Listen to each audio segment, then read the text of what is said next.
Assalamualaikum warahmatullahi wabarakatuh. Alhamdulillah kita dipertemukan di hari ke-25 ya.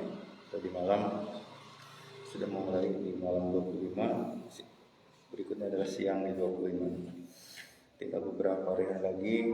Mudah-mudahan kita bisa memanfaatkan sisa waktu di bulan yang paling utama dan di hari-hari utama. Kita lanjutkan ke materi Riyadhus Shalihin bab 70,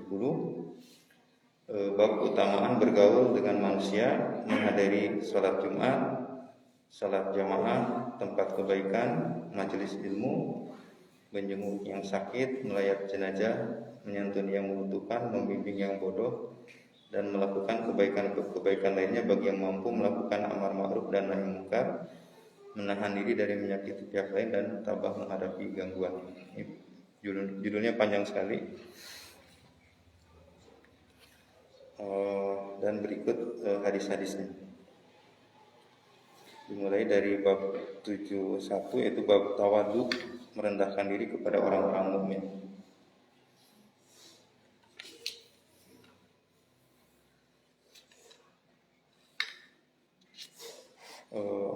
Ya, kita kemarin sudah sering dibahas tentang perilaku Rasulullah yang sangat utama gitu ya.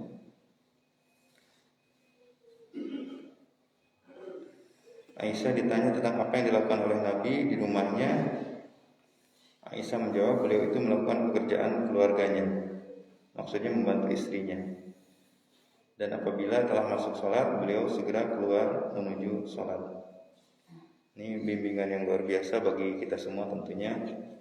Jadi pelajaran bagi kita semua, terutama juga bapak-bapak barangkali ya, saya juga bapak-bapak, mengingatkan kembali bagaimana Rasulullah seorang pemimpin umat, pemimpin negara, pemimpin besar, tapi ketika di rumahnya beliau melakukan pekerjaan keluarganya, ya membantu istrinya.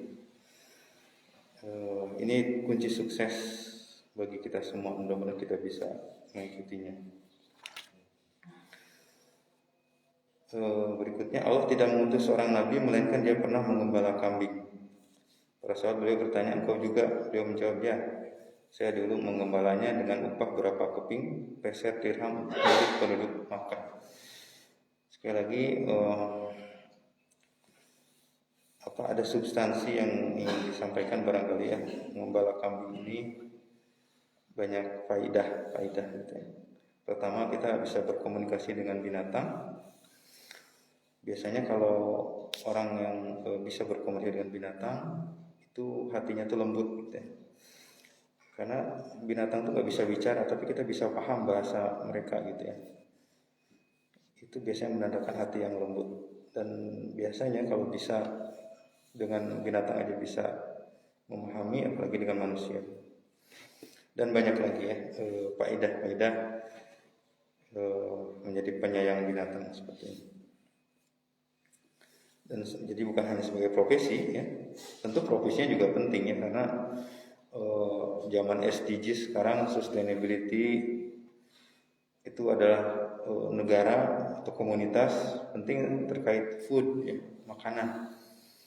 Bagaimana kelangsungan hidup manusia itu didukung oleh makanan, dan adanya di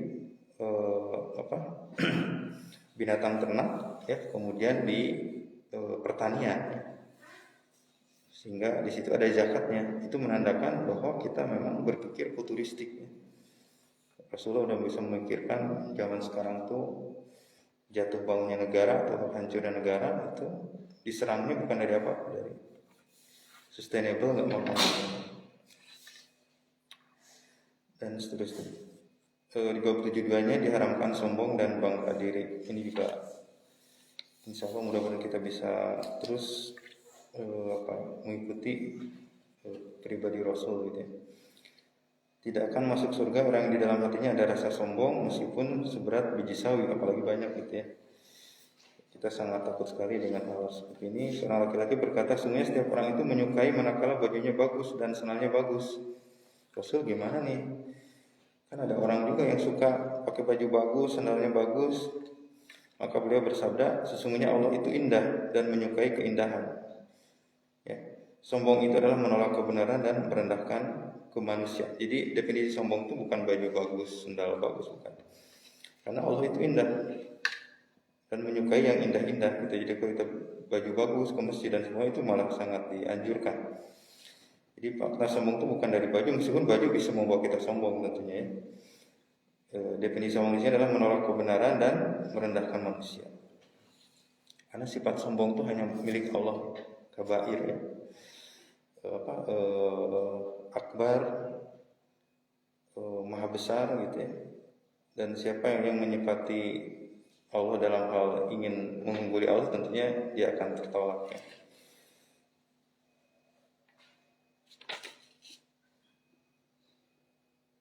Ini ada hal menarik ya, bahwa ada seorang laki-laki makan di hadapan Rasulullah dengan tangan kirinya. Beliau bersabda, makanlah dengan tangan kananmu. Dia menjawab, saya nggak bisa. Kemudian beliau bersabda, karena Rasul melihat dia itu sebenarnya bisa, cuman mungkin atas kesombongannya dia pakai tangan kiri. Gitu. Beliau bersabda, semoga kamu tidak bisa.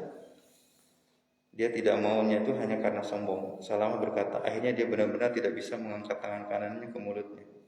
Hati-hati ya. Rasul kalau sudah ini sangat makbul. Dan seterusnya. Allah berfirman dalam hadis qudsi, kemuliaanku adalah kain sarungku, sedangkan kesombongan adalah pakaian kebesaranku. Maka barang siapa menyayangiku dalam salah satu dari keduanya, maka aku akan menyiksanya. Ini ya sekali Rasul berpikir futuristik tentang masa depan ya. Di zaman dulu tuh zaman tidak pernah terpikir zaman sekarang ya. Ada fase-fase zaman kerajaan. Nah sekarang tuh zaman yang memang udah akhir zaman ya, untuk mendekati akhir zaman, di mana manusia dipimpin oleh ya seperti kita lah, presiden atau ini ya. Kemudian di situ dilihat masalah masalah kesetaraan ya. Manusia itu sama dalam hukum gitu ya. Zaman dulu zaman kerajaan tentu yang namanya kebesaran itu di posisi raja ya.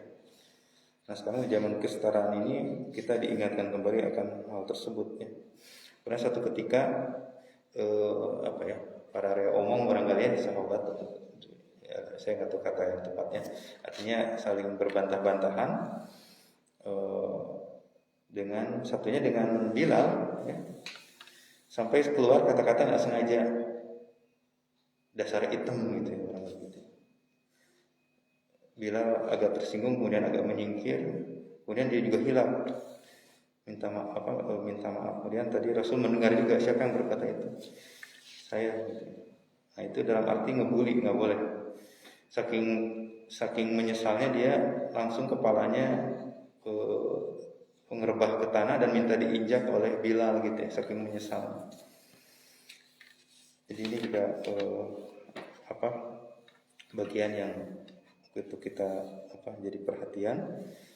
Kemudian bab 73-nya akhlak yang baik. Ini saya tambahkan karena menurut saya ini sangat menarik untuk kita ikuti gitu ya. Rasulullah adalah manusia yang paling baik akhlaknya, ahsanun nas khuluqan. Bahkan dalam memang akhlak ini menjadi yang utama gitu ya. Wa ma bu'istu liutamima makarimal akhlak. Sesungguhnya aku tidak diutus kecuali untuk memperbaiki akhlak gitu. Mudah-mudahan kita bisa. Saya belum pernah menyentuh sutra tebal maupun sutra tipis yang lebih halus daripada telapak tangan Rasulullah. Ini dari Anas. Anas tuh bersama Rasul dari sejak kecil ya, anak kecil ya. Jadi umurnya panjang. Jadi Rasulullah telah meninggal pun Anas ketemu tabi'in ya. Jadi makanya banyak menceritakan hadis-hadis Rasulullah, dan mereka jadi hadam semacam ya pembantu barangkali ya, membantu Rasul karena udah dihibahkan oleh orang tuanya supaya membantu. Kesehariannya nginep di situ dan di situ ya. Saya belum pernah sama sekali mencium aroma yang lebih wangi daripada aroma Rasulullah, dan saya telah melayani Rasulullah selama 10 tahun. Beliau tak pernah sekalipun berkata kepadaku gitu. Beliau tidak pernah berkomentar terhadap sesuatu yang saya kerjakan. Misalnya Mengapa kamu kerjakan? Ya. Jika juga tidak pernah sesuatu yang tidak saya kerjakan, mengapa kamu tidak melakukan begini? Jadi luar biasa akhlak Rasulullah itu sulit, tapi dalam artian kita berusaha untuk mencontohnya. Jadi tidak pernah komplain, tidak pernah ini, tapi visioner, menjadi solusi gitu ya. Ketika ada satu masalah, bagaimana menghadapinya. Dan cara menolaknya pun luar biasa. Jadi ini juga pelajaran bagaimana kita berkomunikasi gitu ya. Saya pernah memberi hadiah Rasulullah seekor zebra liar, lalu beliau mengembalikannya kepada aku. Maka ketika beliau ada perubahan di wajahku, seperti ya kecewa, saya memberi sesuatu tapi kecewa gitu. Beliau bersabda, segera klarifikasi ya. Sesungguhnya kami tidak menolak pemberianmu, hanya saja karena kami sedang ihram, jadi mohon maaf zebra liarnya tidak diterima gitu ya. Dan seterusnya. Ya, hadis terakhir saja di sini. Rasulullah bukan orang yang berperilaku buruk dan bukan orang yang berkata buruk, dan beliau bersabda, sesungguhnya orang yang terbaik di antara kalian adalah orang yang terbaik akhlaknya di antara kalian. Demikian yang saya sampaikan. Yang benar dari Allah, yang saya salah dari saya sendiri. Allah Assalamualaikum warahmatullahi wabarakatuh.